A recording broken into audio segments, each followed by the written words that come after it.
Okay, so your D is a square for integer, right? And you have the subset, right, which forms a subring for the quadratic field, right? So we have to go back and see what the quadratic field is. But your subset looks something like this.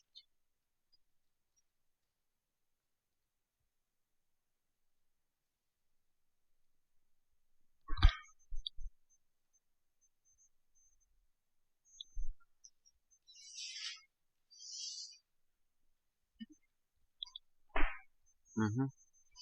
So your z of root d is equal to all the elements which are written as a plus b to the root d, right? Where a and b are integers, right? So this he says forms a subring of the quadratic field. So if you go back and see the definition of the quadratic field, it should be around here,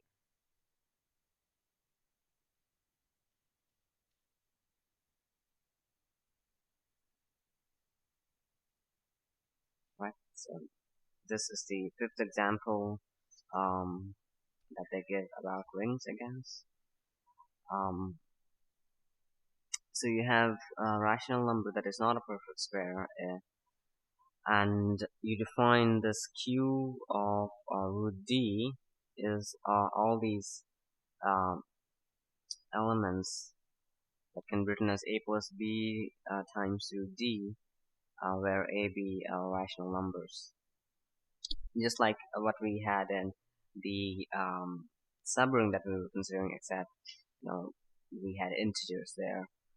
But so this is a subset of the complex numbers, right? And the set is closed under subtraction. Yep. If you subtract any of these two elements, you're still going to um, get something that would be of this form. Then the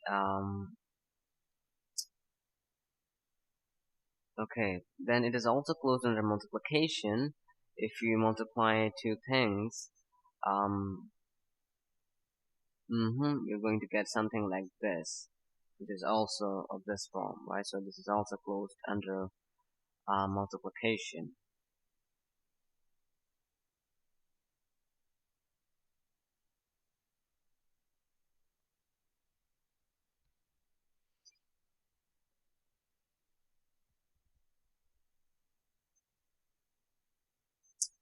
Okay, and so thus they say that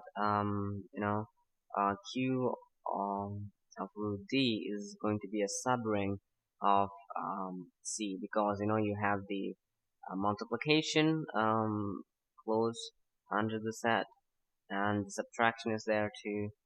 So yeah, mm-hmm. Yeah, but it is also going to be a subring of R if your D is greater than 0, that is positive, right? So your square root is not going to be, you're not going to take the square root of a negative uh, number, or a negative rational number. Thus, you can just have,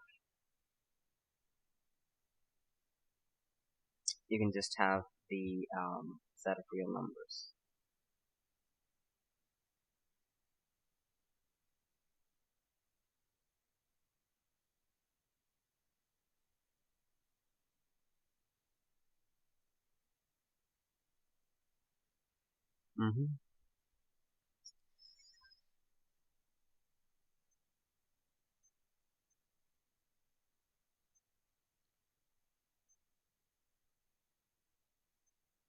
Mm-hmm. Yeah, then you can check a few things about it. All right. Um, so if D is not a square, that implies every element of Q of root D can be written uniquely in the form of A plus B or D, right? Um, mm-hmm. So if your A and B are not zero, then um, you know, this thing is also not zero because you can multiply these two to get that. Mm-hmm. Yeah, but the thing is, I think the main thing is that so every non-zero element in this commutative ring um, is a unit, right? That is okay. So that's where it is actually a field.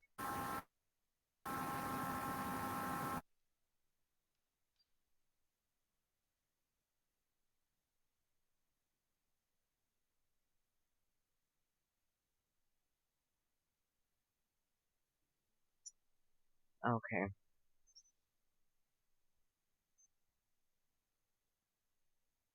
Mm-hmm.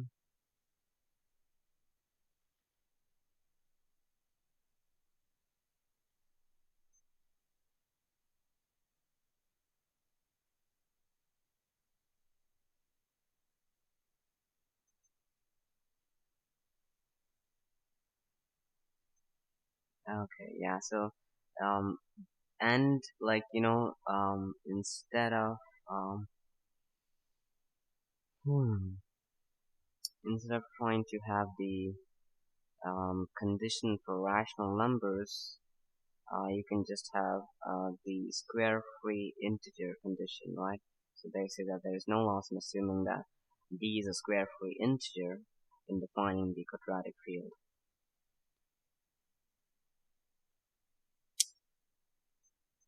I'm not really sure where this is used, but I believe this is going to be used later. Does anyone know, like, what role this plays, this kind of quadratic field? Um,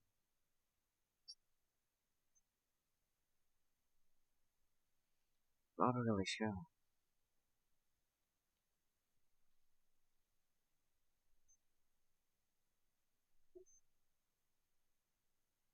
To solve polynomials? Like, is that something related to solving polynomials in Galois theory? I mean, the quinting and stuff like that.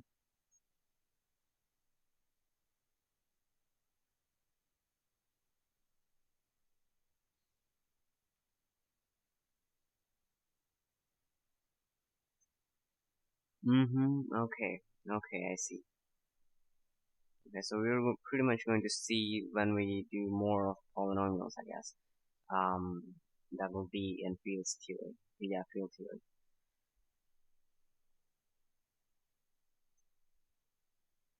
Okay, that's good to know.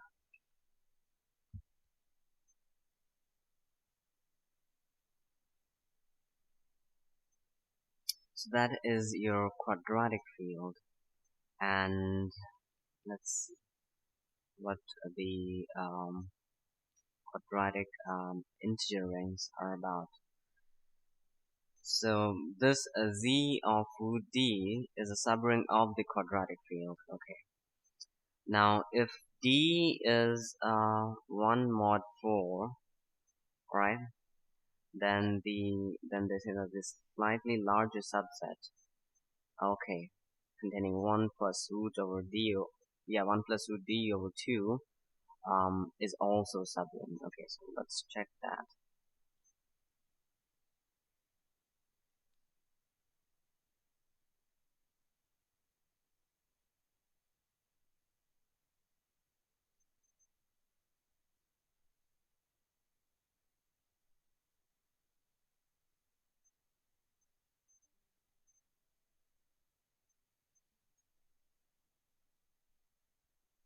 Mm-hmm.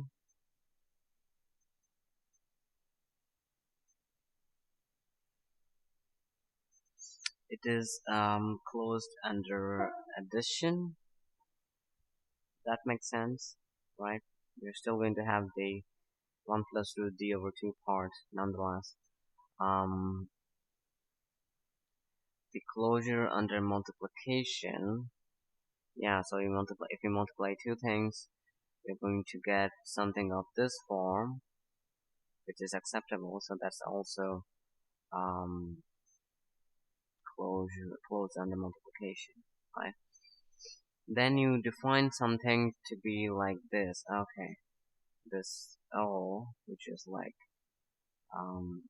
the O of this quadratic field, um, is the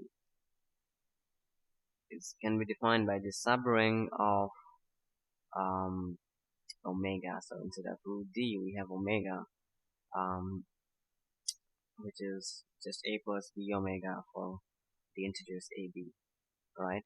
And your omega gets to be root d when d is 2 or 3 mod 4, and it gets to be 1 plus root d over 2 if d is congruent to 1 mod 4, right? Hmm.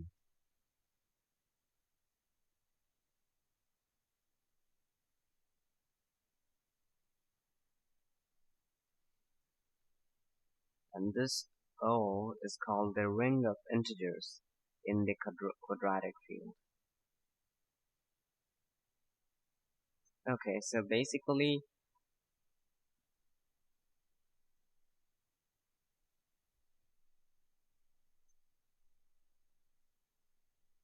hmm, can someone tell me like why they picked up a mod 4 instead of something else? I'm not too sure about that.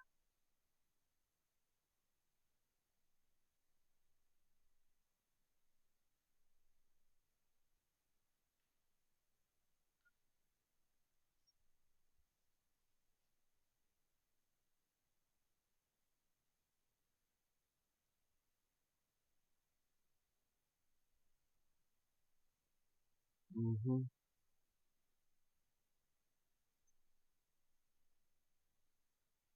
Mm-hmm. Okay, so the elements of the subring O of the field have many properties that are analogous to the subring of integers. Mm-hmm. In the field of rational numbers. Makes sense. Yeah, and when your d is -1, of course, you can guess everything would be in complex numbers. So, that would be the zi, right? So that will be the Gaussian integers um, containing a, b as integers and the whole thing as um, complex numbers. This has a feel of a ring cooked up to prove a specific result. Yeah, makes sense. I think what they're trying to prove, I'm not sure about it.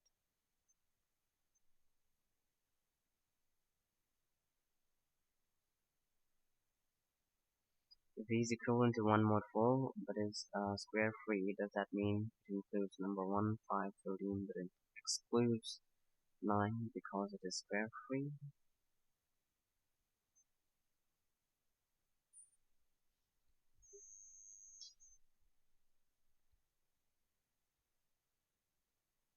Mm-hmm.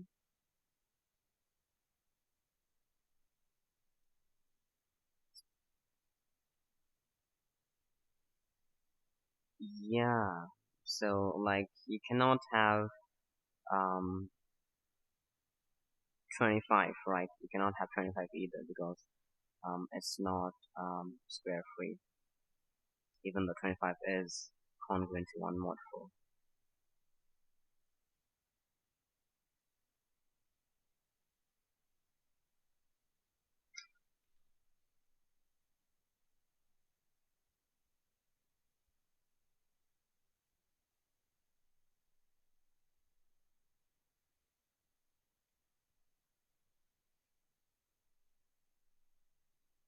Mm-hmm.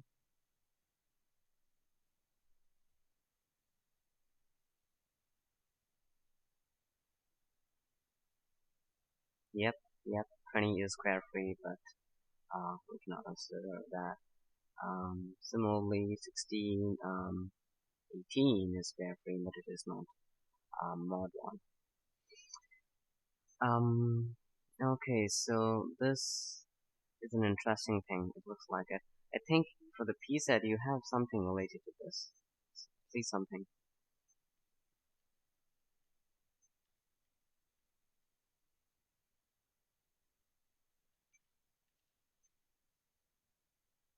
Hmm. Yeah, the seventh problem is kind of related to this.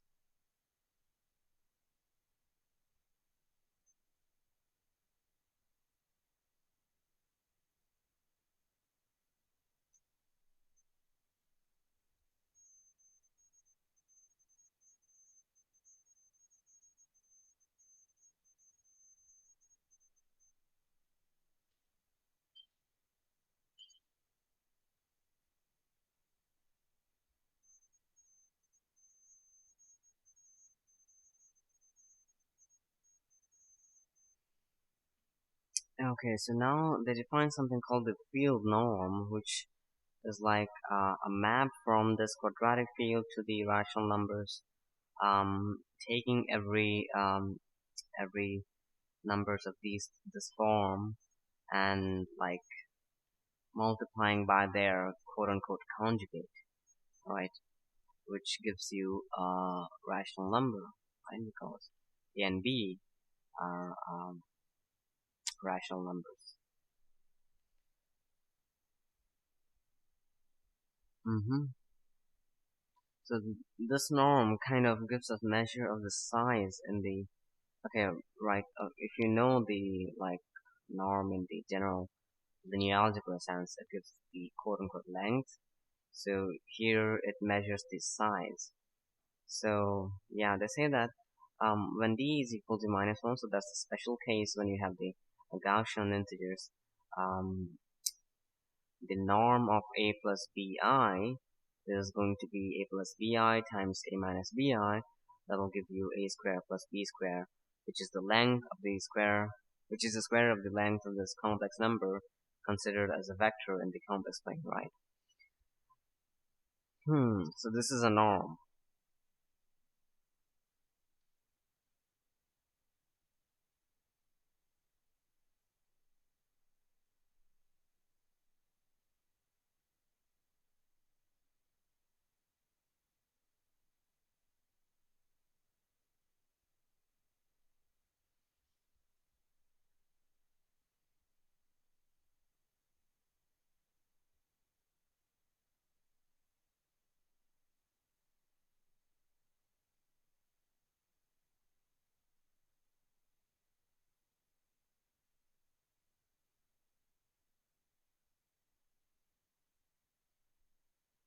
Oh yeah, so the square free thing is because that the factorization includes like the maximum power you can have for a prime in the factorization is 1, right? So you cannot have more, like the exponent for the primes in factorization cannot be more than 1.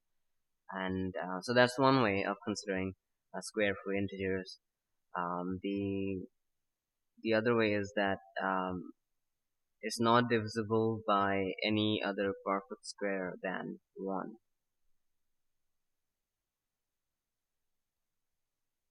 So, of course, 10 is a square free integer.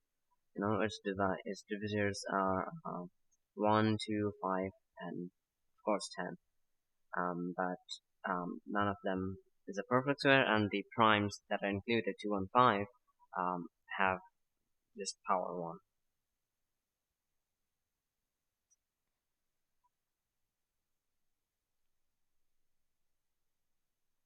Um, how do you think we can like get the smallest element from a set using this norm? Because it gives you kind of the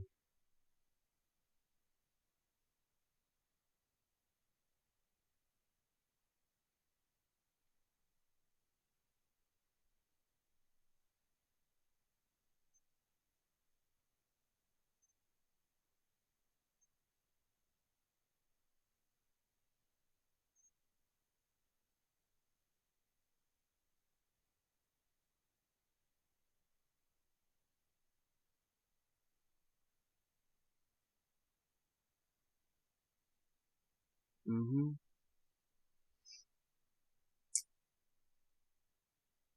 Okay, so now we have to check that this norm is actually multiplicative, right? So if you have two elements from the quadratic field, you can have like the norm of the multiplication of those two things, alpha and beta, is equal to taking the norm separately and then multiplying.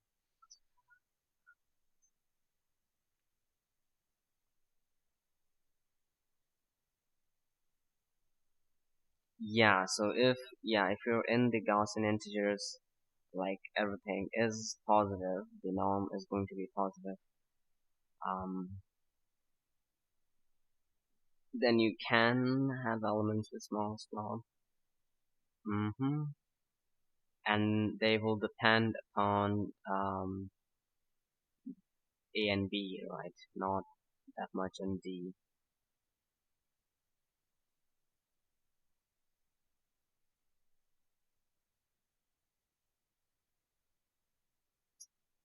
Mm-hmm.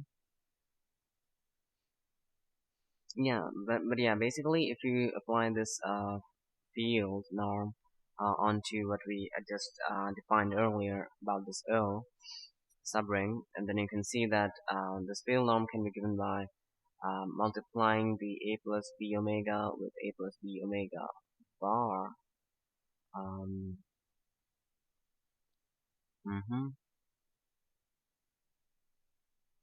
where you get A square minus BB square, so that's the usual um, thing that you get from a norm. If your D is 2, 3 mod 4, otherwise you're going to get A square plus AB plus 1 minus D over 4B square if your D is 1 mod 4, right? And you define this omega bar the same way we had defined omega, except this time it is minus root D if D is congruent to 2, 3 mod 4, otherwise it's 1 minus root D over 2. And this is because, of course, we want A minus B root D, so we're going to define this omega bar um, from here to be in this manner so that it can give us the form that the norm demands. Mm-hmm.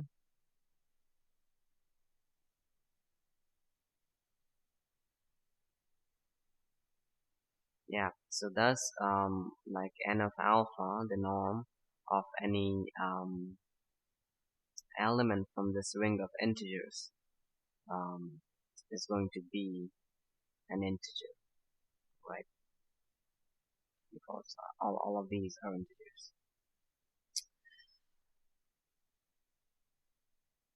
Hmm.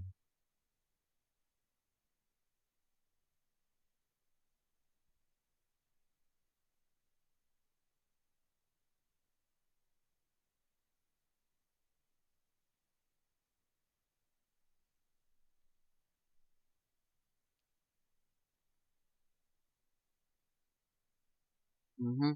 Okay, so if we try to characterize the units, right? So that would be like when, for which alpha your norm gives you plus or minus 1, then you can see, um, those would be the units, but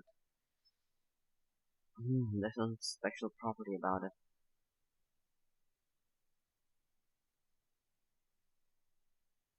Mm-hmm.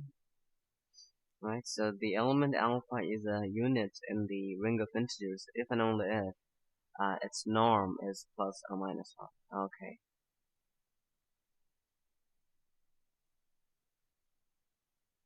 And you have to solve equations of this form, that is x squared minus dy squared equals plus or minus 1, and they are equations called the Pell's equation. I remember reading about them. They're interesting, but I don't remember how they actually solve.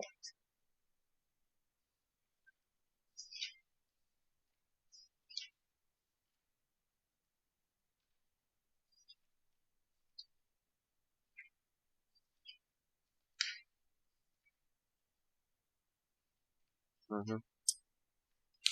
Interesting.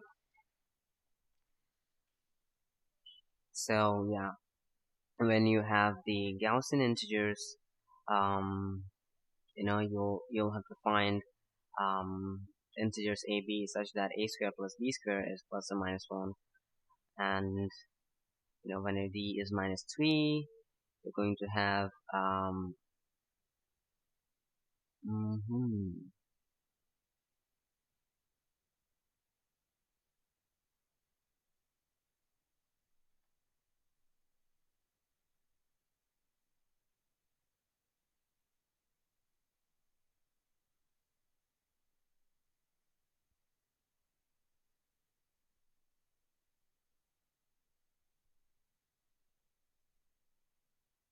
mhm, yeah.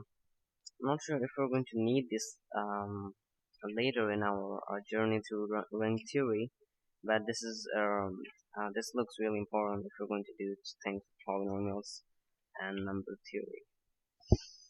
Hmm.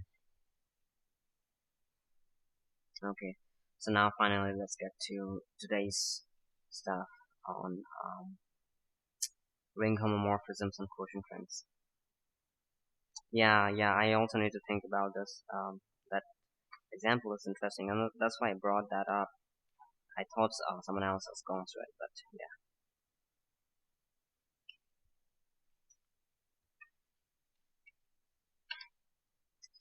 For Pell's question, I think I had a book about it. But yeah, like any book on analytic number theory should have it, of course.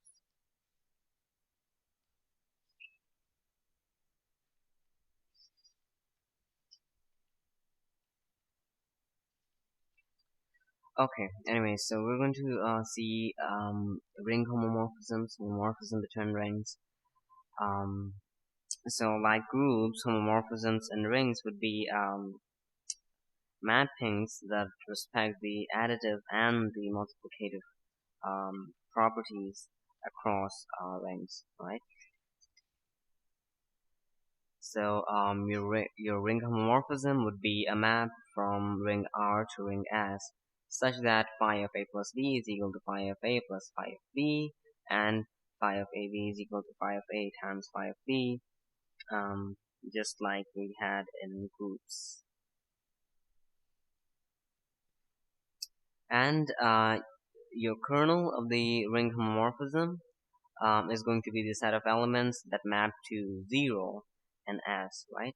Just like in terms of groups, we had the kernel being the elements that get mapped to the identity.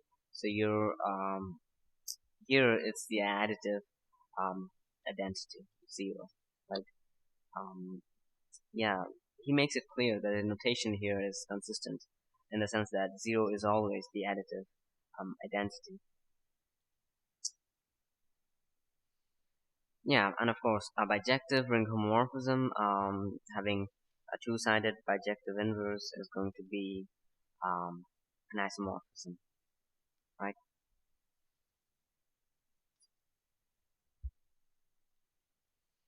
Okay, and we have a few examples of it, which we will go through, and then a few propositions, and then we'll see what the quotient ring is about.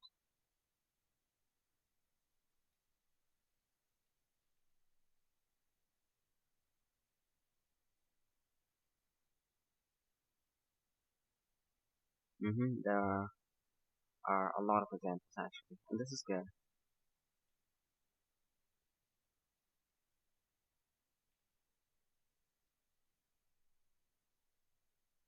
Quotients again. Well, yeah.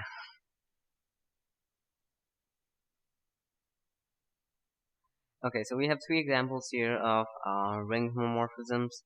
Um, let's see the first one. The first one is from the integers to integers mod 2. So it is defined by sending an even integer to 0 and an odd integer to 1.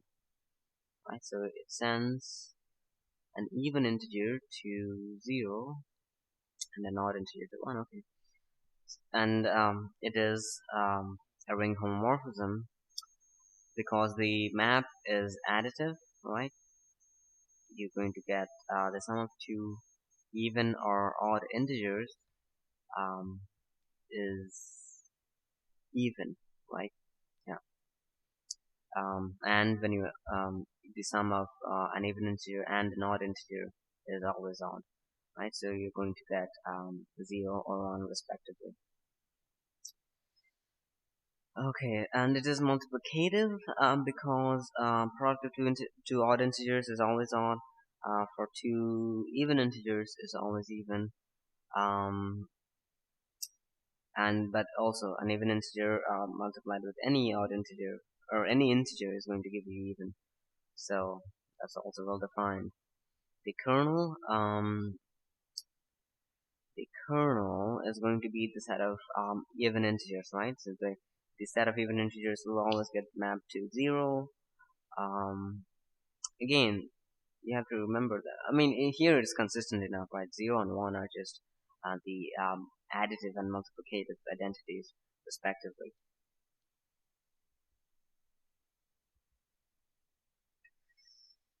Hmm.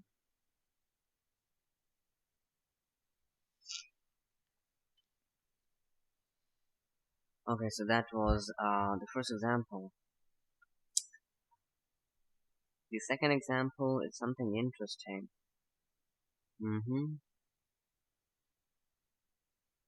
But yeah, it's not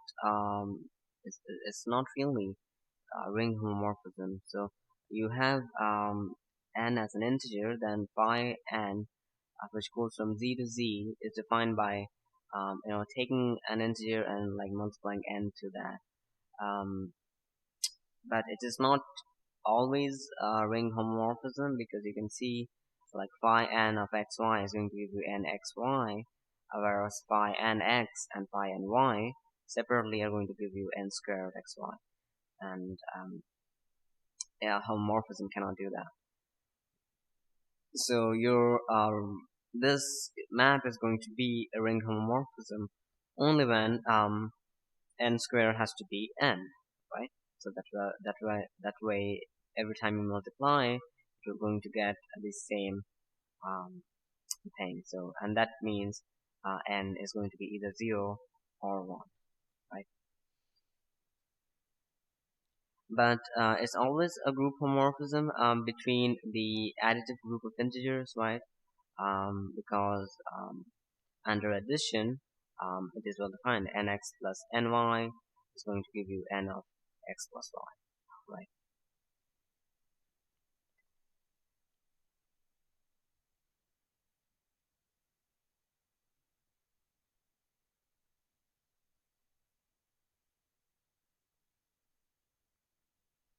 Mm-hmm. Okay, so the last example is much more interesting. So last example goes from the ring of polynomials in X with rational coefficients. So this is again yet another example that they mentioned on rings, the polynomial rings, right? Mm-hmm. So this map goes from the polynomial ring of polynomials to the rational numbers. Um, mm-hmm. And the ring of polynomials has rational coefficients, and hmm, and the rational numbers that it goes to. Okay, so that's defined in this manner. You have wait a second.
Okay, I'm back. Yeah, this is Art.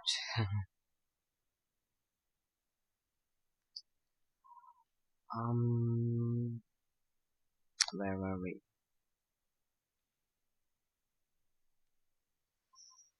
Yeah, so this map from the ring of polynomials to these rationals, which are defined by um, taking phi of p of x equals to p of 0, right? So that is, so you map the polynomial to its constant terms. Okay, right? So when you have x equals to 0, you're just going to get the like an expression with just the coefficients of the polynomials, and that would be rational numbers, of course. And it is a ring homomorphism, right? Because the constant term of the sum of two polynomials is going to be just the sum of their constant terms, and that will be in rational numbers. The kernel of this homomorphism is going to consist of polynomials with constant term as 0, right? So when your constant term is 0, that's when you have the kernel. Okay, so let's see the proposition we have here. Hey, Divya, you're still Yeah. muted.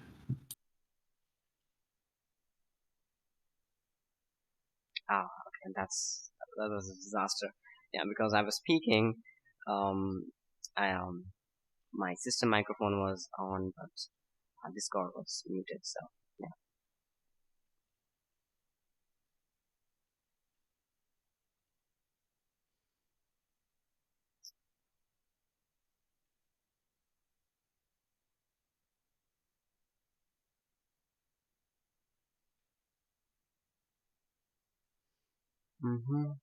So the propositions under the quotient rings seems interesting, right?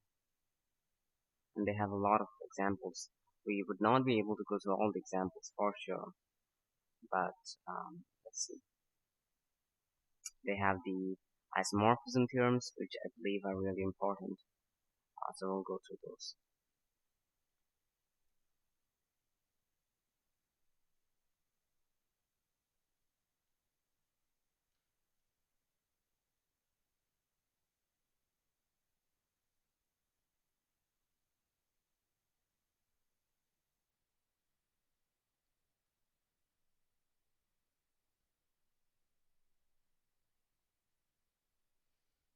Okay, so this proposition says that you have a homomorphism, then the image of the homomorphism is going to be a subring of the um, of S, and then the kernel of the homomorphism is a subring of R, right? So this is just like in groups.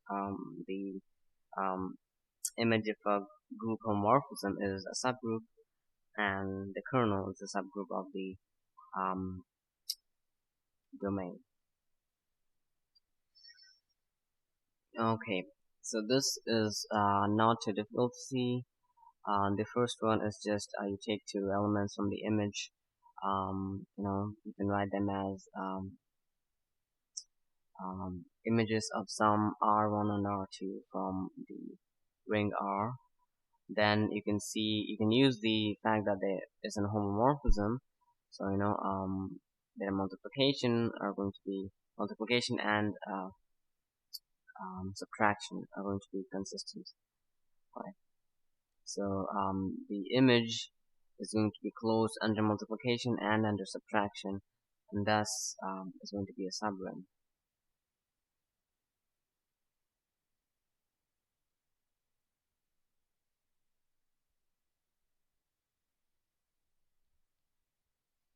Problems 4 and 5 from Alufi. You need to know that he only works with rings with identity. Yeah, yeah, I'm pretty sure he does that.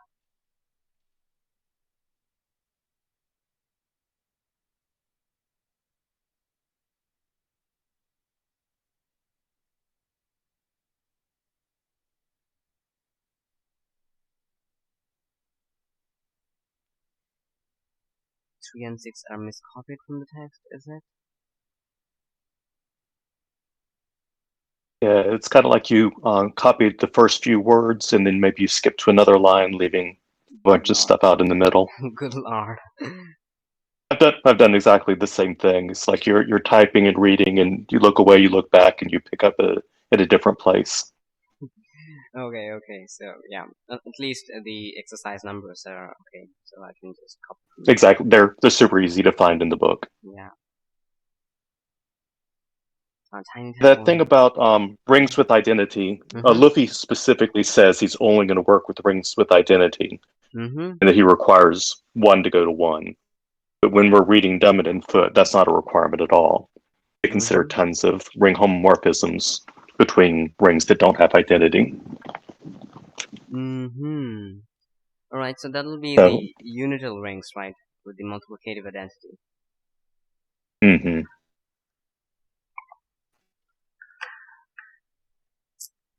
Okay, so that's there. So I'm going to, yeah.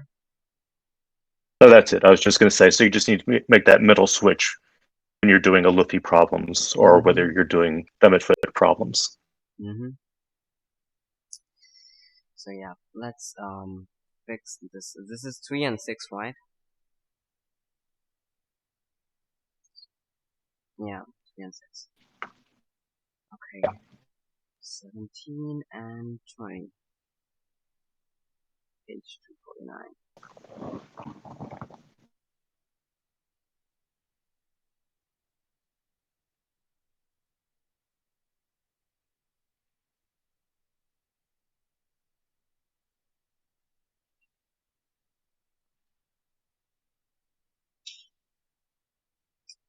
So this is let I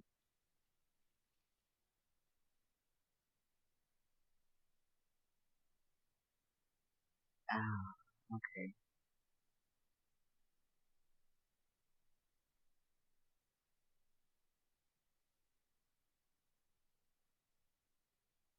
Ah, yeah. Thanks for pointing out. This is important.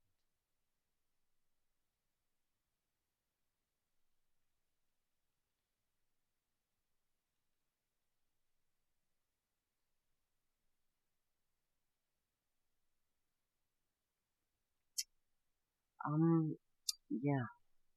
I was thinking of changing some things to the problems, but um, I might. I mean, the problems are okay. Not sure if there's anything like anything else in the exercises that I could find more interesting. I should have tried this one. The 26th problem was interesting on the characteristic of a ring.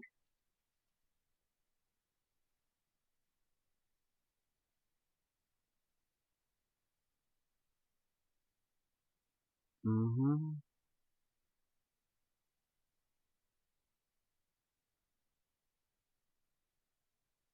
Okay, yeah, I'll fix this and I'll post this, repost the preset, after we're done. Yeah, it'll just take a minute.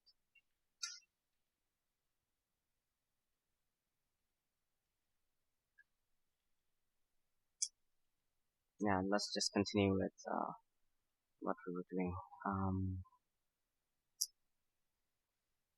Propositions on this. Yeah, that's pretty much clear. Um, mm-hmm. So let's see.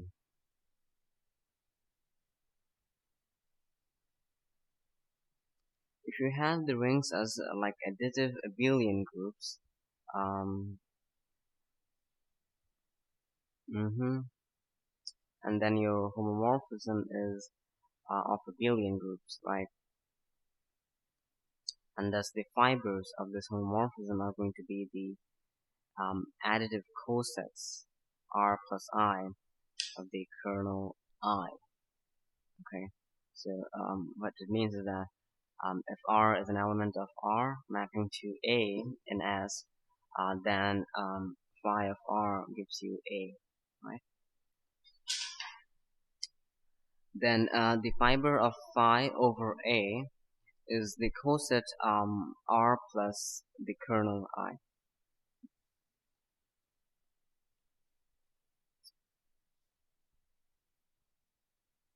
So this is similar to what we've seen before, right? The left cosets and the right cosets. In group theory, we had like AN and like B NB, right? Here it's just R plus I because, of course, we're not just considering the multiplicative stuff. We have the addition.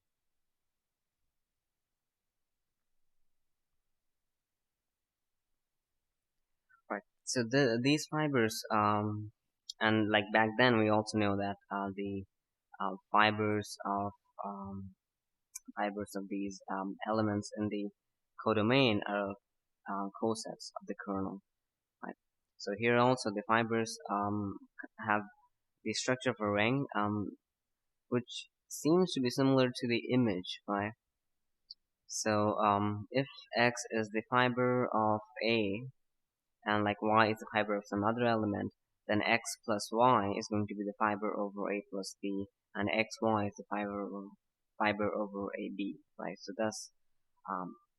that's quite consistent. Mm-hmm. And in terms of cosets, this can be written as like R plus I plus S plus I is going to be R plus S plus I. So this is equivalent to what we've seen before. If we have the cosets A H plus B, sorry, A H, then multiply B H. We did that last time in one of the problems, and you're going to get the cosets of left cosets of AB, right? So ABH. So similarly, we just have the addition here. And in multiplication, you can have R plus I multiplied S plus I, and that's going to give you the cosets RS with the kernel I.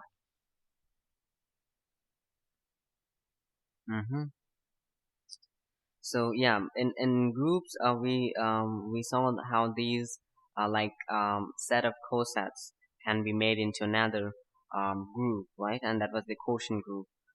Here, the collection of the cosets of the kernel actually depend upon the corresponding um, like what properties the ring has, right? The ring S has.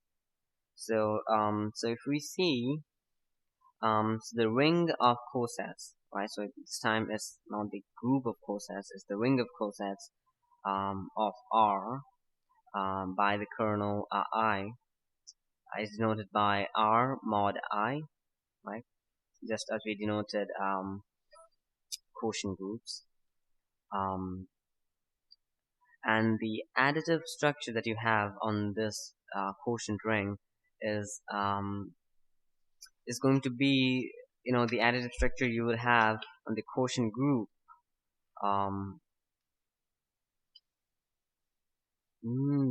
Okay. So the additive structure of R mod I is Y 7.2 true, 7.2 um,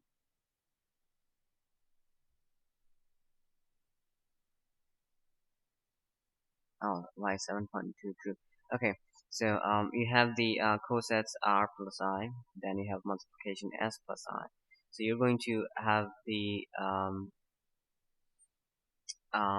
multiplication between cosets of R and cosets of S. So when you multiply them, you're going to have the cosets of RS, right? Because you're multiplying each of the elements, and this is directly because this statement, right? If you have fibers of different elements, then when you add the fibers, your elements get multiplied, right?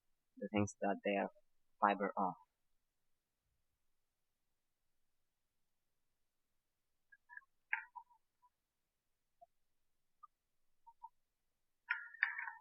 So normally, if you were just to FOIL this out, kind of in the normal way, Mm-hmm. you'd have that RS, but you'd also have R times I and S times I.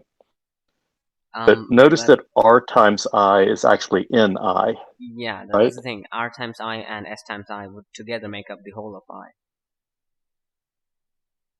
Well, they're certainly contained in I. And the reason for that is Yeah. because I is a kernel.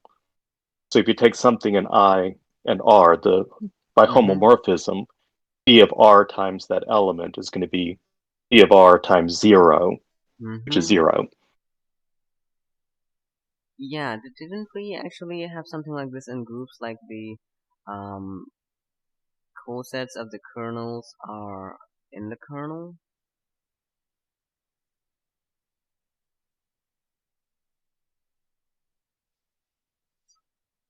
Not quite. Or something similar to that. Let me check my Artin again.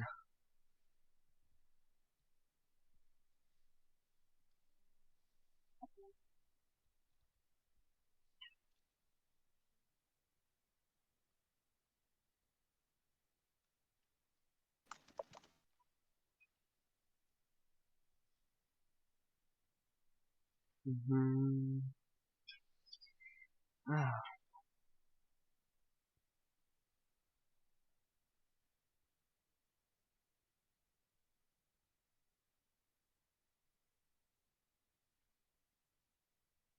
Hmm.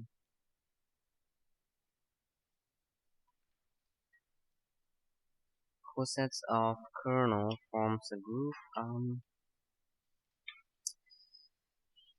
Cosets of kernel and wait a second. I'm trying to find something.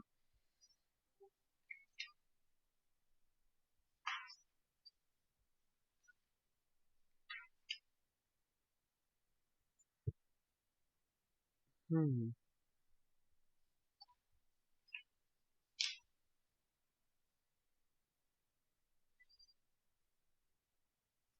Yeah, so like you get a group. The quotient group is formed by a set of cosets of a normal subgroup, right?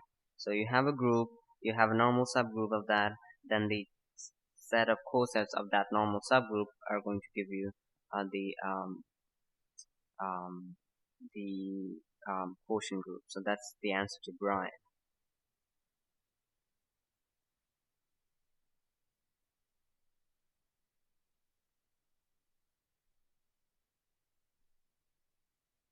Mm-hmm. Yeah, Ri plus Si plus I um,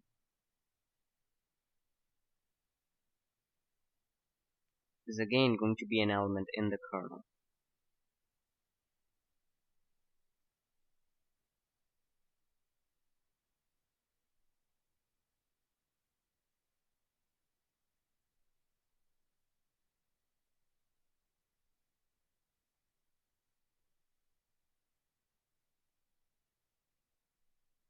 Mm-hmm. Rs plus Ri plus Si plus II, and that is equal to Rs plus I. Right. Okay, that makes sense.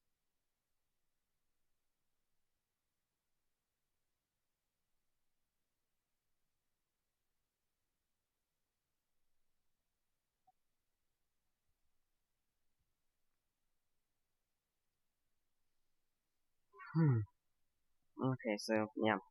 So if we move towards what is that? This quotient rank, the addition it gets is um from the quotient group of the additive abelian group R, right? So the ring has within it an additive abelian group, right? Um, and you mod that out by the subgroup I, and that gives you the additive quotient group, and you take the addition from there to the quotient ring.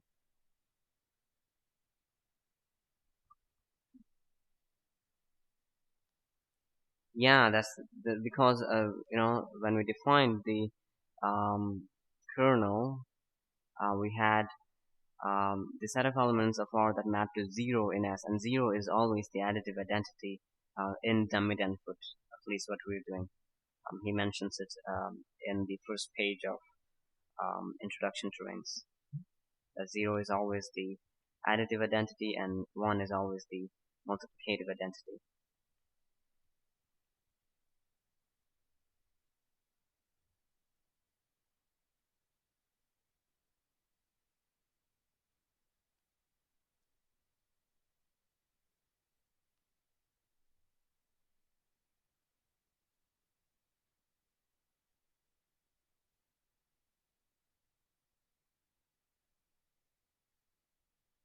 Mm-hmm.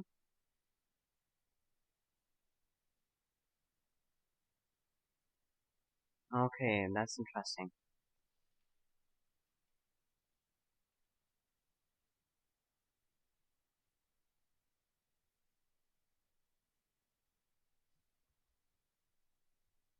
Right, so yeah, so here you just have like one subgroup I of the additive abelian group R.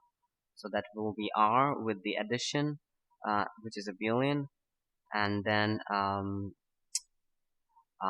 you mod that out with a subgroup, um, which they say is necessarily normal, and what you get is a quotient group, and the quotient group from the quotient group you take the addition for this quotient ring, right? And when the subgroup is the kernel of some homomorphism, this additive abelian quotient group, um, which is from this R with the addition, um, it's going to also have a multiplicative structure, right? So multiplicative structure comes from this. And thus you have the addition on it and the multiplication on it closed, and it becomes a ring. So that's the making of the quotient ring. It's not that it's not that different from the quotient group, is it? I mean, it's pretty much analogous, except here they're directly using the um, the abelian quotient group to get the addition. Hmm.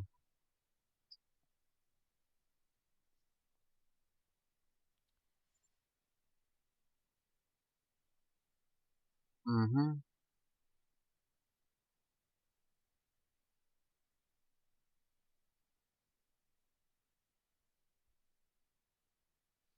Yeah. So even if you like take like an arbitrary subgroup I of R, then like as R is an abelian additive group, like every subgroup is necessarily normal, right? So the quotient group that you get, R mod I, is going to be an additive abelian group, right?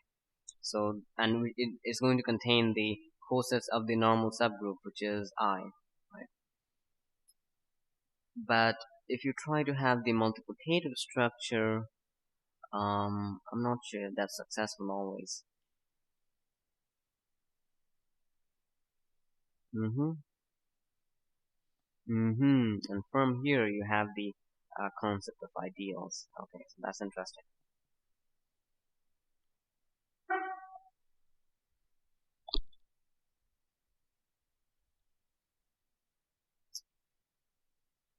So, so the ideals of a ring would be the kernels of the ring homomorphisms. Um, yeah, so that way your I is always going to be the kernel, and thus you can make the um, additive abelian quotient group which has the addition on it, but you can also have the multiplication on it because your 7.2 holds um, because of the fact that it is a kernel. But yeah, so this makes sense. So what JP was saying earlier was about the 7.2 being consistent because if your I is not kernel, you cannot have that. You're not going to have the final elements and final elements that you get after that multiplication. You're not going to have them in the subgroup.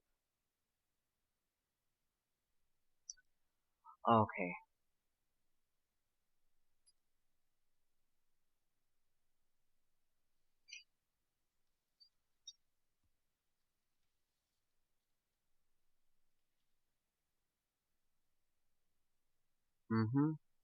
Yeah, so yeah, we can consider this a bit more, and then we're going to define what the left and right ideals would be, and then the first isomorphism theorem.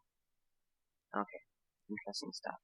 And then I will leave you to go through these examples. We'll go to one or two of them, but the rest you'll have to go through on their own. But this one looks interesting. The reduction homomorphism. Yeah.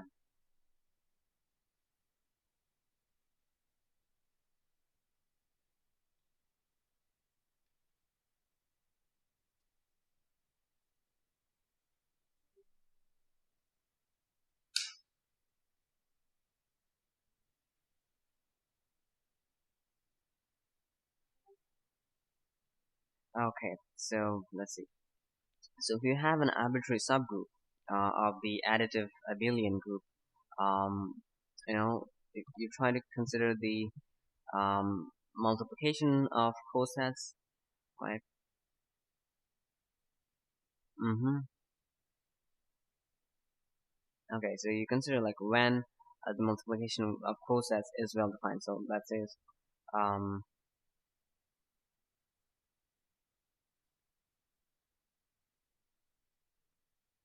mm-hmm. Yeah, it is. It is good. He's giving motivation for how he introduces ideals and stuff. Artin would have just given the definition right away. Um, I can say that is more, um, I don't know, systematic, but of course, with the motivation, this it makes more sense. Yeah, you're not complaining for sure. Um,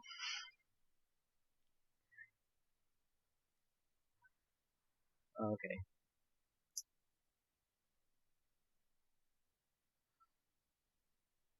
Mm-hmm.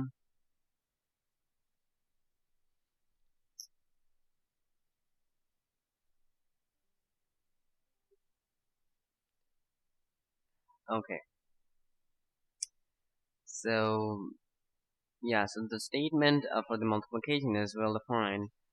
Is that the multiplication is independent of the like particular representative that you choose for the cosets, right?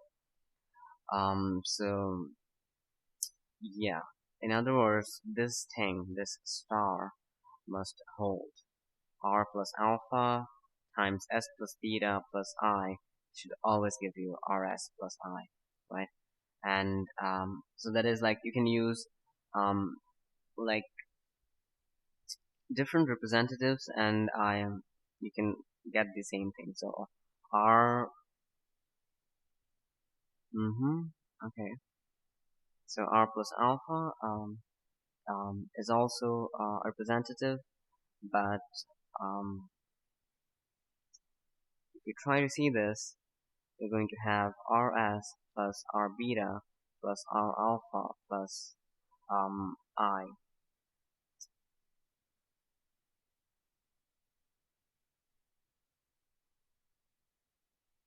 Mm-hmm. Rs plus r beta plus alpha s plus alpha beta plus I. Okay, and you're going to have you know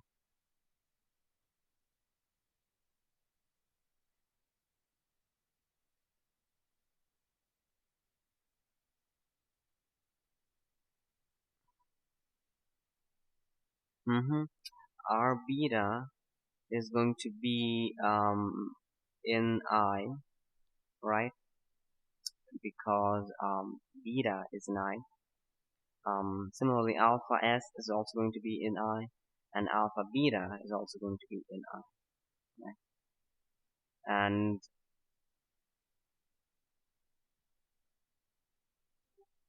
hmm,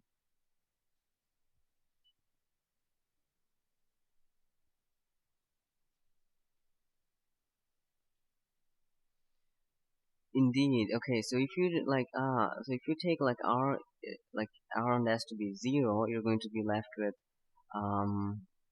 just alpha beta plus I is equal to rs is equal to I, right? So that means your I must be closed under multiplication, right? We just know that I is like is just a subgroup, any subgroup of the additive abelian group R, right? So like if it's closed under multiplication, it would be a subring of the ring R, right? Okay.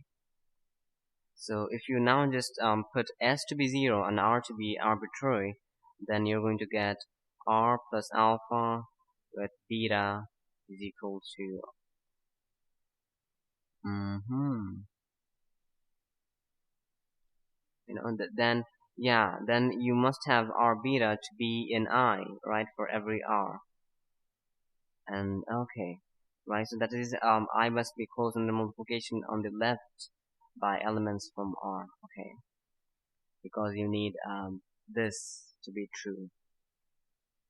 Now, similarly, you can do the same thing with R to be 0 and S to be arbitrary. Then I must be closed under multiplication on the right side by elements from the ring. Okay. So if I is closed under multiplication on the left and on the right by elements from R, then this relation is going to be satisfied for all the elements alpha beta in I, right? So so they say that this is like necessary and sufficient um, condition for multiplication to be well defined, right? So if you have a left multiplication closed under left and on in right under all the elements from R, then that means your multiplication is well defined. Okay, I believe Balto left us, or maybe he's having some connection issues. Okay.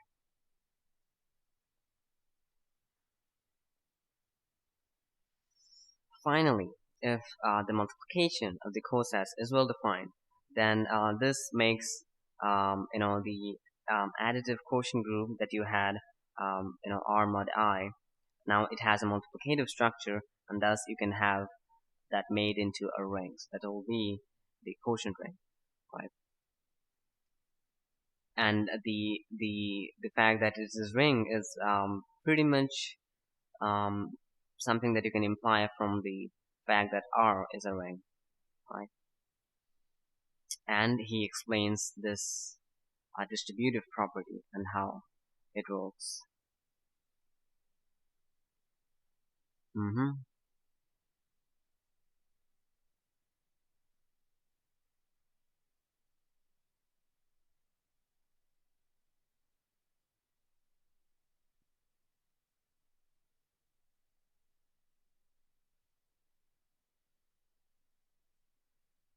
Right, so this is a crucial step.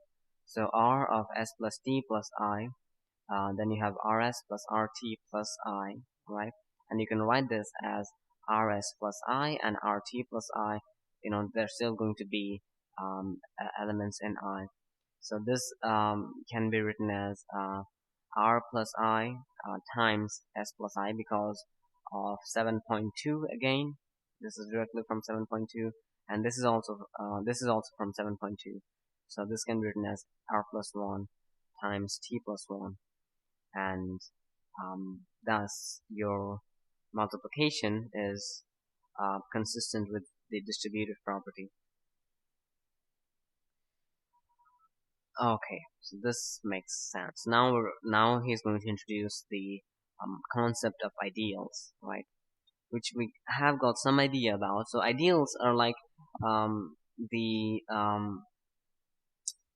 eyes which work smoothly for us to have the quotient ring, right? Just like we needed normal subgroups for our quotient groups, right?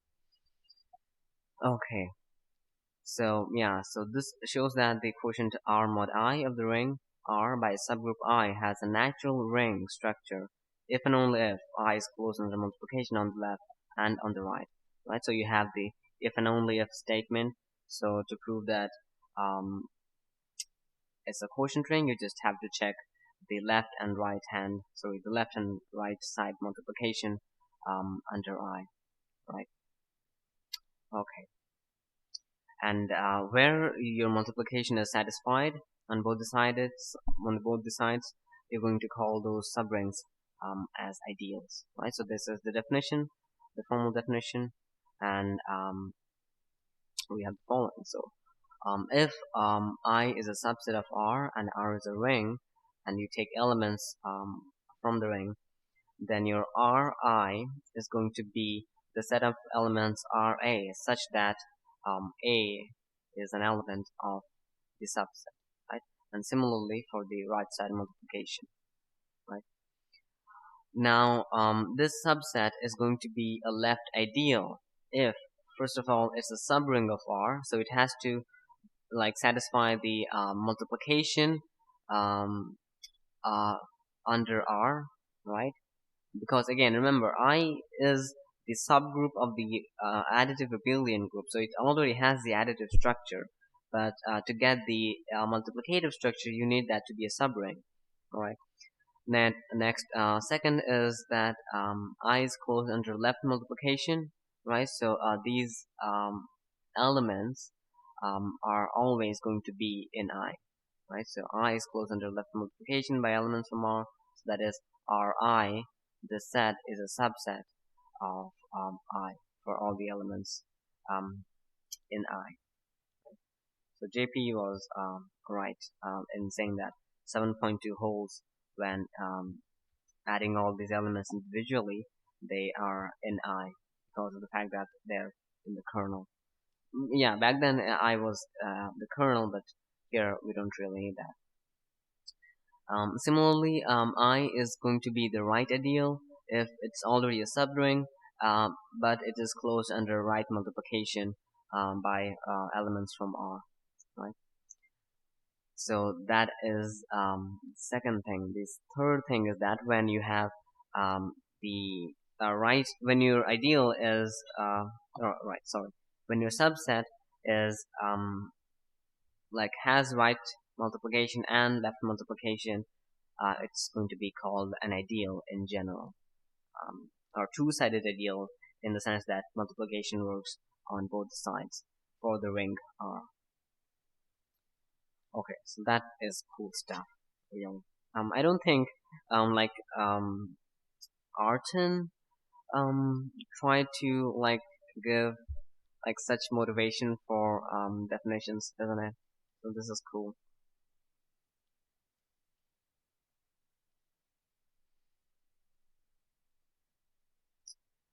Okay, but when you have abelian rings, that is commutative rings, um, you're going to have like the left and right multiplication, the left and right ideals are going to be the same with the two-sided ideal, and this is analogous to what we saw in quotient.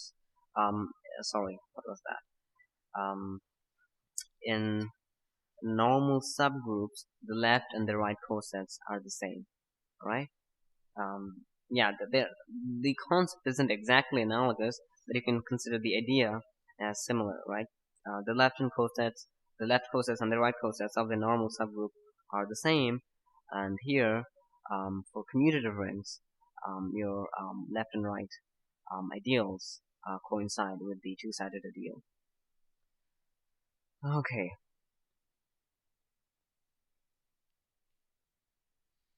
Okay, so now we have the proposition which says that if you have a ring and if you have an ideal of the ring, then the quotient group um, the additive quotient group that you get from the additive billion group are mod out with the ideal here I. Um, then this quotient ring is a ring under the binary operations, multiplication and addition, right? So this works exactly how you'd expect it to, 7.1 and 7.2. Conversely, if I is any subgroup such that the above operations are well defined, then I is an ideal of R. Okay, so that's just restating what we already saw.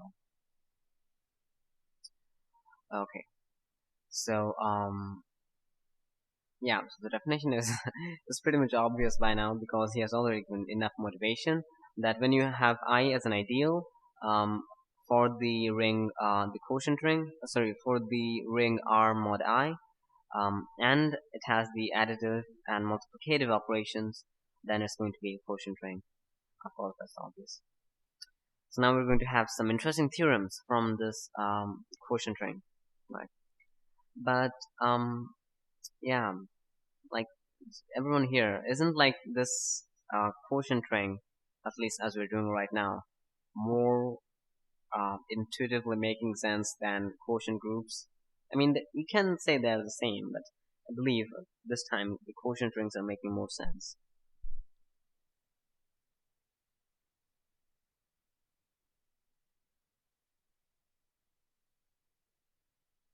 Mm-hmm.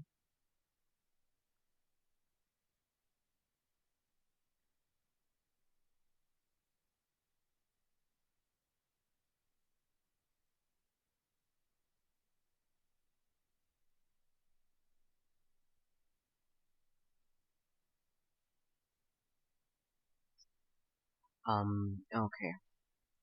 So we have the first isomorphism theorem for rings, right? So we're going to see the proof for that, and then I'm going to give some examples. Um, mm-hmm. And the others are equally important. It's just that we don't have the time to go through all of them, but it's really good if you can go through all of them.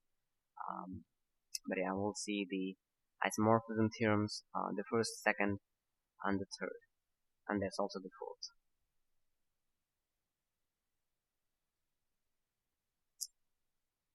Okay, so the first isomorphism theorem says that you have a homomorphism of rings, then the kernel of the homomorphism is an ideal of the ring, right? So the image of the homomorphism is going to be a subring of S. Of course, that's no big deal. But the R mod the kernel is isomorphic as a ring to the image of the homomorphism, right? So that is important. That is something analogous again to the first isomorphism theorem of groups, um, but yeah, here we have the ideal and the kernel of ring homomorphism. And the second theorem that we have is that if you have an ideal of a ring, then the map that goes from the ring to the quotient ring is defined by taking the elements of R to the cosets R plus I, right? So this map is a surjective ring homomorphism. This is something that you can recall from the quotient groups section from Artin. They had the canonical um, map, right? So this is something like that.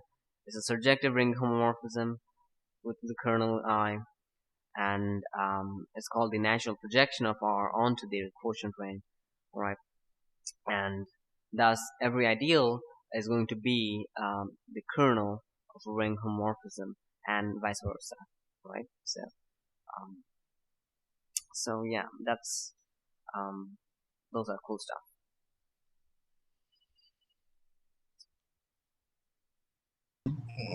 What is this? Sorry. What is this? Anyway, This is just introduction to ring theory. We're doing abstract algebra. This week we're doing rings. oh, it's okay. Yep. So what is ring theory? Ring theory is about algebraic structures called rings, And rings, well, do you know what groups are? Yes, okay, groups. So another mathematical.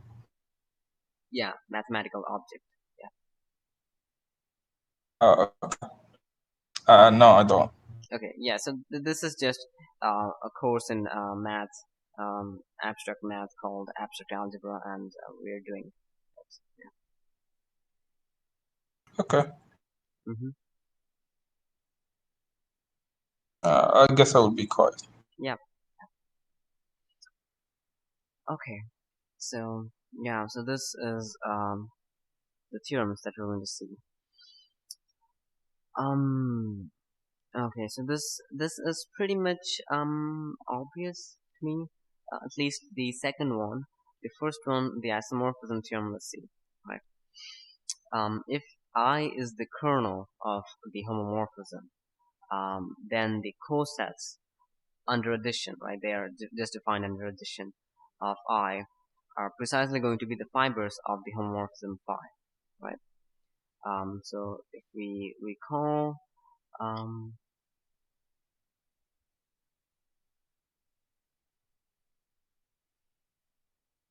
so if we recall, you know, what we were talking about in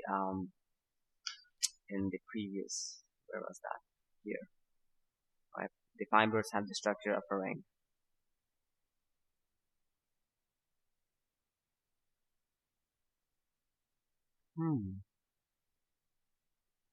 I realize the examples are more interesting, to be honest. But okay, we'll see. Now give me a minute.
Okay, I'm back.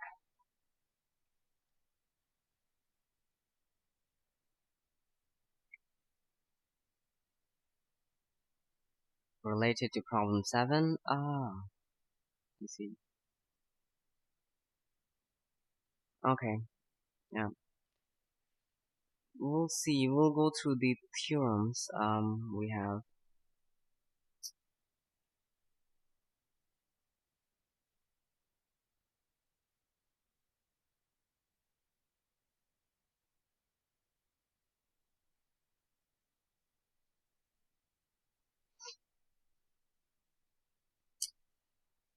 Alright, so yeah, so you take the fibers, the cosets R plus I, S plus I, and RS plus I are going to be the fibers of the images of RS and RS and RS.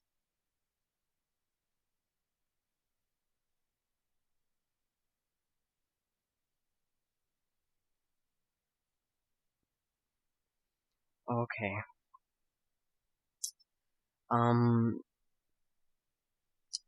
And if I is an ideal, then the quotient that R mod I is actually a quotient ring.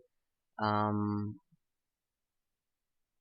the map, the canonical map pi, taking the elements to the cosets is a group homomorphism has the kernel I.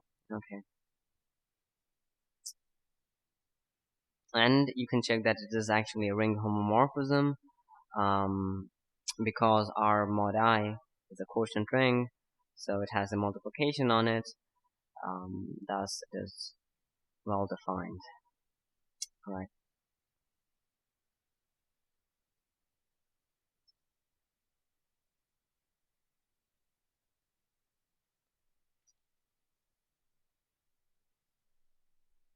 Right, and here also we have the bar notation as we had in groups. I'm not sure what kind of notation here it was in Demit and Fruit, but on Artin we saw that we can write the cosets just as the bars on the representative side, and that's what they do here.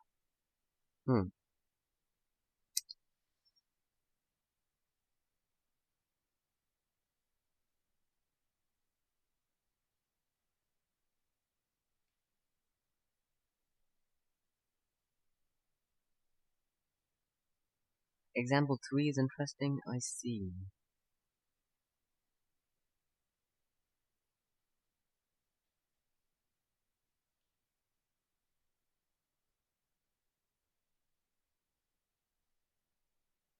Number 4 seems interesting as well.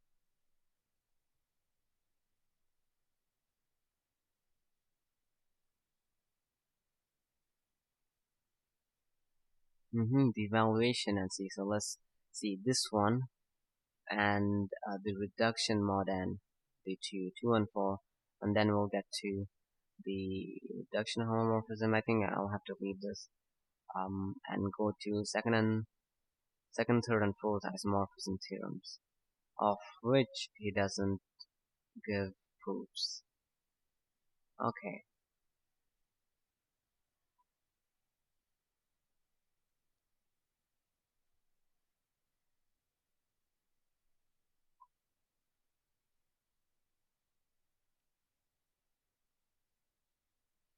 Okay, so let's go through the second example. Okay, so yeah, it is you have the multiplicative integers and z. It would be right an ideal of the ring z. Okay, for any integer n, and these are the only ideals of z since okay. Right, so any subgroup of Z, we know that can be written as a form of multiplicative group of integers. Um,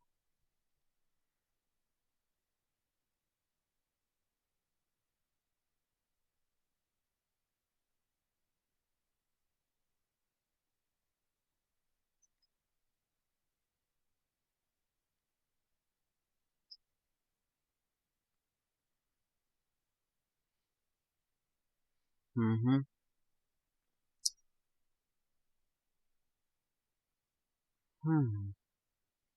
Yeah, but the quotient ring associated with these ideals, right? So that would be Z mod and Z. Right, so for example, they say that if your n is 15, then the elements of Z mod 15Z represent the cosets 0 bar, 1 bar, up till 13 and 14 bar. Right, so those are the quotients of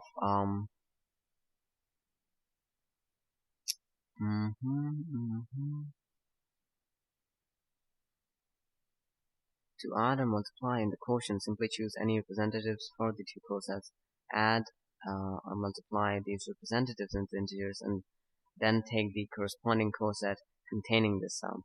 Right, so that is from 7.1 and 7.2 again. So for example, 7 bar plus 11 bar is equal to 18 bar.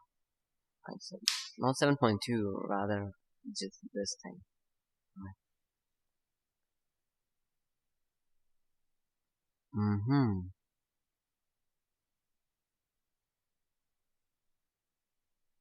This is cool. So you can also write this as like 7 plus 11 congruence mod 3 mod 15, right?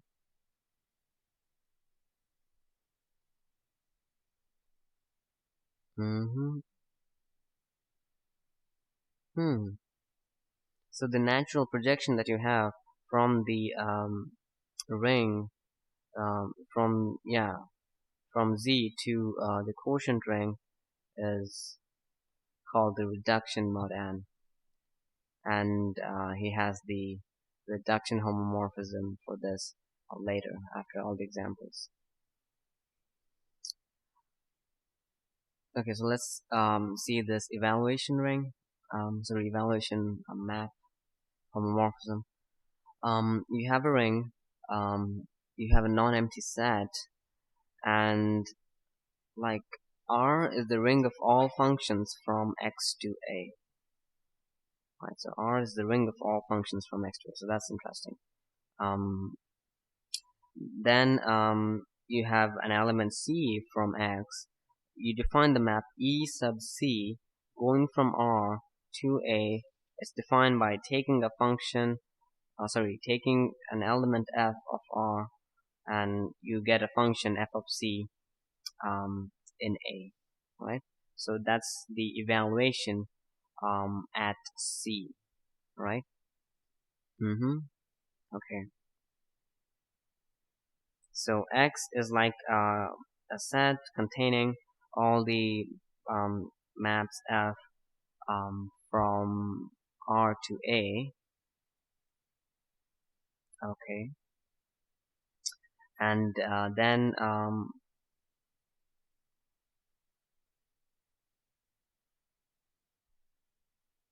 wait, let A be a ring. We have the set of maps from ring R to ring A. Now for each fixed C, so it's like, okay, for a fixed map C, EC is a map from R to A, which is defined by evaluating an element from the ring at C, right? So it gives F of C. Okay, makes sense. Now this is a ring homomorphism because the operations in R are pointwise addition and multiplication of functions. Yeah, right. So if you have the ring, you have the addition and multiplication, and all you need is like to make sure you can have pointwise addition, right? So that will be f of a plus b equals to f of a plus f plus f of b. I'm not sure what this evaluation homomorphism is actually about, but it looks interesting. So the kernel of this evaluation is given by all the f's in the ring such that f of c is 0, right? So the mapping that you have f of c. Wait, I'm not sure. The c is like a fixed map, isn't it? No. No. C is a fixed element of X. Yeah, C is a fixed element of X. Then R is the ring of all functions from X to A. Okay, I was reading it the other way around.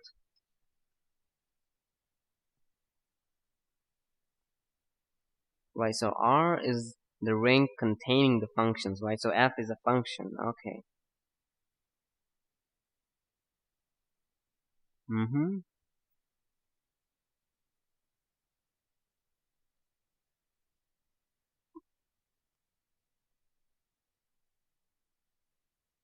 Yeah, so the kernel is the set of functions from X to A that vanish at C. Makes sense. EC is a surjective.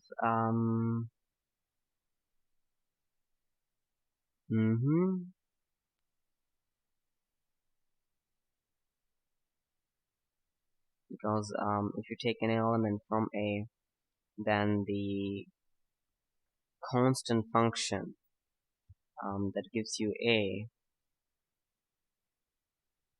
right? So there exists a constant function in R which map you to A, right? Makes sense. Under evaluation of C. And R mod the kernel of this evaluation map is isomorphic to the ring A.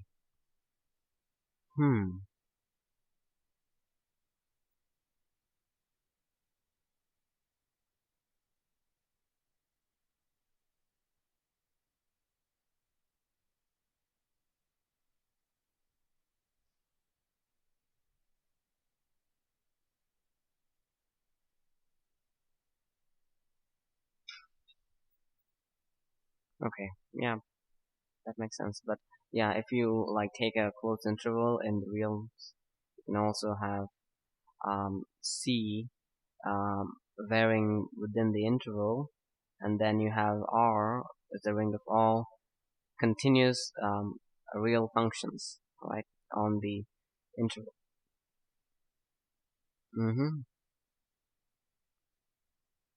Then you can like have the quotient ring isomorphic to the real, so that is cool.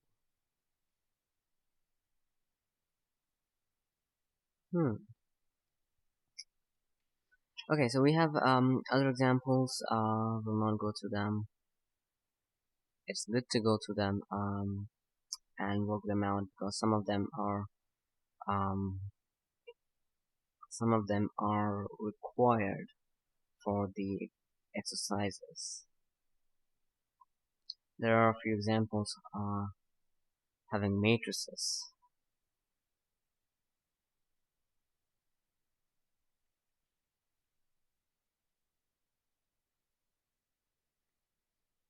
Okay, so now we have the other isomorphism theorems, right? And they do not prove it technically, but he at least gives like a sketch for the proof, right? So let's go through the theorems first, and then we'll go to this sketch of those theorems. So you have the second isomorphism theorem, which says that A is a subring and B is an ideal of R, right? So A plus B is the set of all the elements A plus B, where A is in A and B is in B. Okay, so this reminds me of the product set. Remember, JP? We talked a lot about yesterday. But yeah. Right. Okay, so this is again going to be a subring of R, and A intersection B is going to be an ideal of A, and A plus B mod B is isomorphic to A mod A intersection B.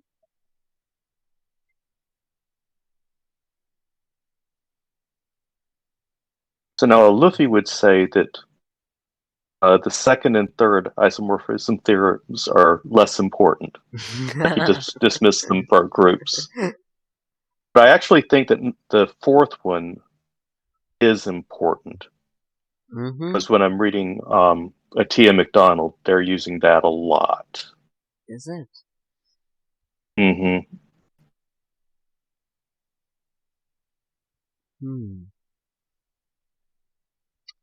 So like a Luffy became Artin for rings.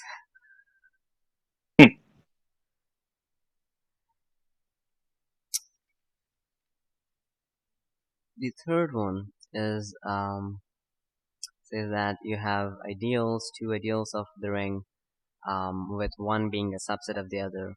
Then J mod I is an ideal of R mod I, and R mod I mod J mod I is isomorphic to R mod J, and this is very much analogous to the third isomorphism theorem for groups. That was the eighth, not eighth, seventh problem on the last VSET. Yeah. The fourth one, or the lattice isomorphism theorem for rings, you have an ideal of R, the correspondence with um, A with A mod I. Okay, then inclusion, preserving bijection between the set of subrings A of R that contain I and the set of subrings of the quotient ring.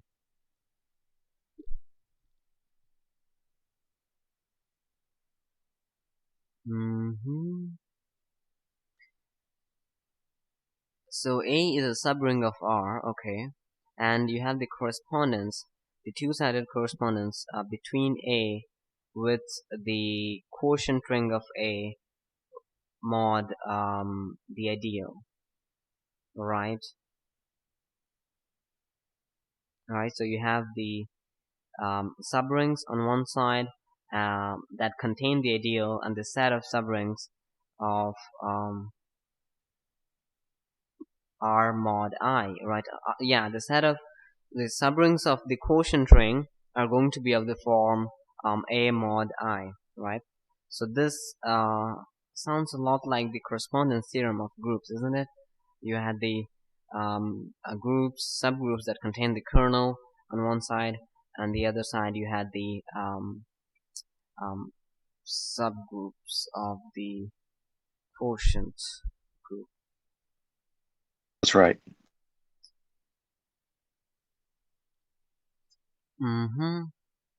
So furthermore, a subring containing the ideal is an ideal of R if and only if, right, A mod I is an ideal of R mod I. So the quotient subring that you get from A mod the ideal has to be the ideal of the main quotient ring, R mod I. So for some reason I am finding this more comprehensive than the first time we did. I mean, it did make sense about the quotient groups and stuff like that, but this is actually more comprehensive, isn't it?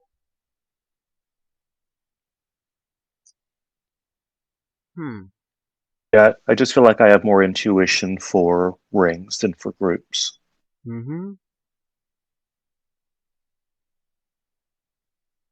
Yeah, multiplication brings the intuition with it. Right.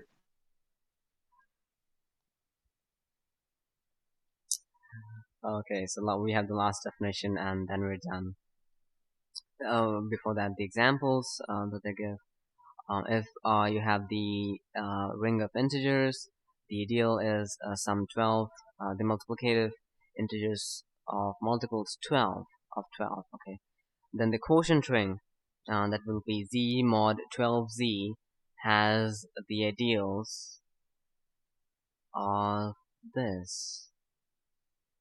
Okay, so r bar would be 2z mod 12z, 3z mod 12z, okay, up until 6z mod 12z.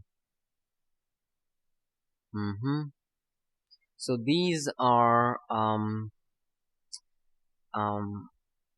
the quotient subrings, the A mod I's, isn't it? Yeah.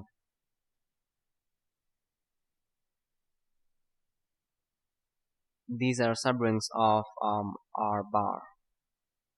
And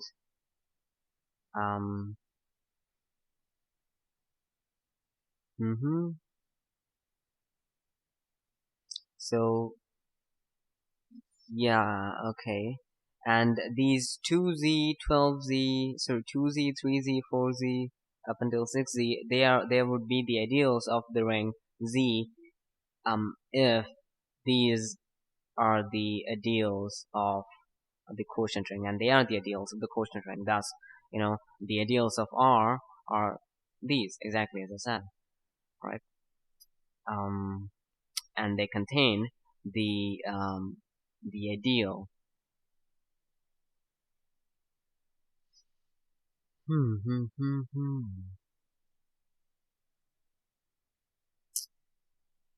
Zero bar is 12z mod 12z. That's also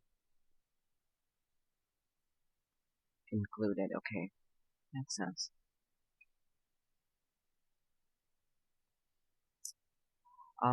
So yeah, the last definition is about sum and product of the ideals, I guess.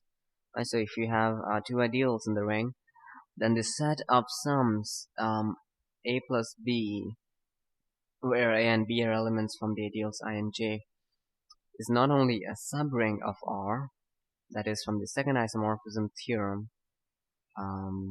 you write, but it's an ideal in R2. Okay. The set is clearly closed under sums, that is Ra plus b is equal to Ra plus Rb, which would be in I plus j, right? Because Ra would be in I and Rb would be in j. Yep. Yeah, before that, let's just take a look at how they're supposed to prove these theorems.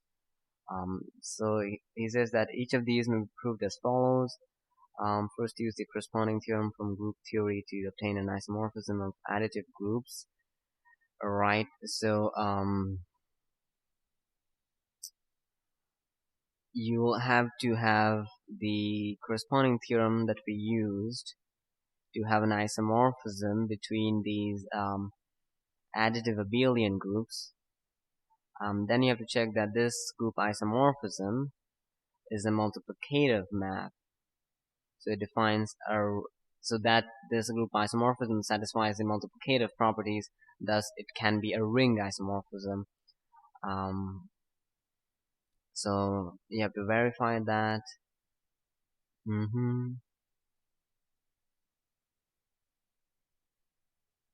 And if you can prove that, it's a matter of just working out the details for each of the theorems, right? So establishing the ring isomorphism through the correspondence theorem of groups between the additive abelian groups is the key idea.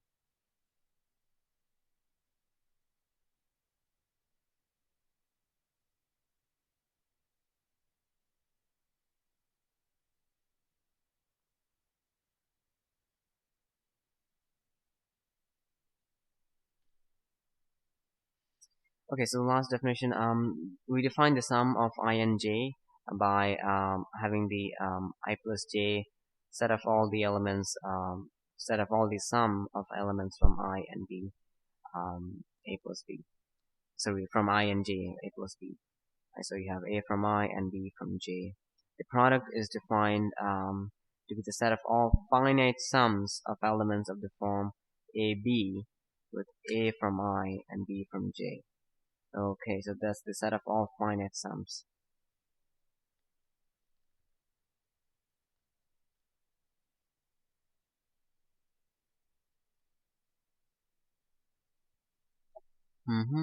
Now for any n greater than or equal to 1, the nth power of an ideal, denoted by I to the power n, to be the set consisting of all finite sums of elements of the form a1 multiply dot dot dot a to the an, right?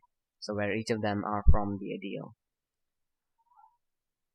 So these are like, you're going to have the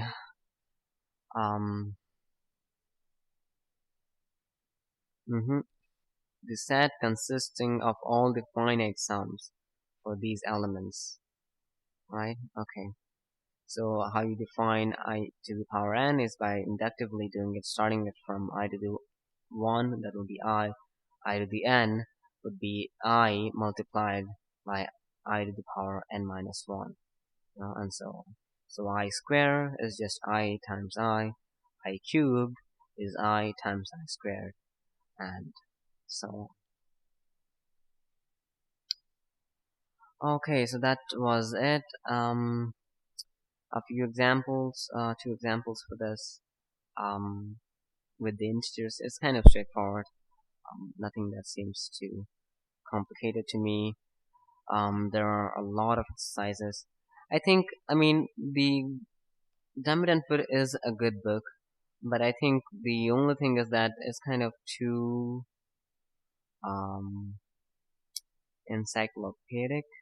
I mean, that's not a bad thing necessarily, but yeah.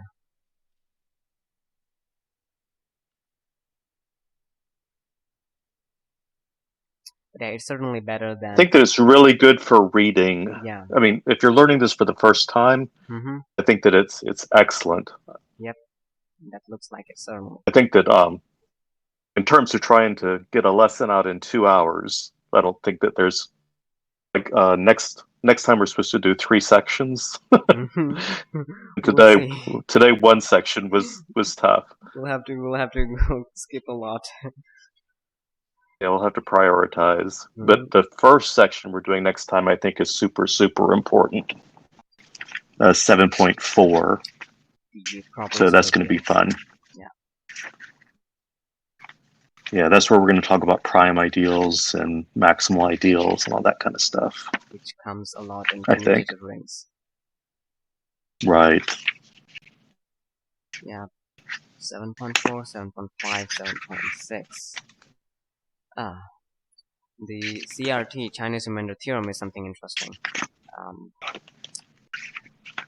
But yeah, so by the way, wait, let me check the schedule again. The next week we'll have 2 more lessons on ring theory. I believe they're supposed to be for chapter 8. We're not going to touch chapter 9. That's something I guess I decided early on, because it'll be, I mean, the thing is, to touch chapter 9 we'll have to spend another week or 2 on it. Not sure we need it that much, but yeah.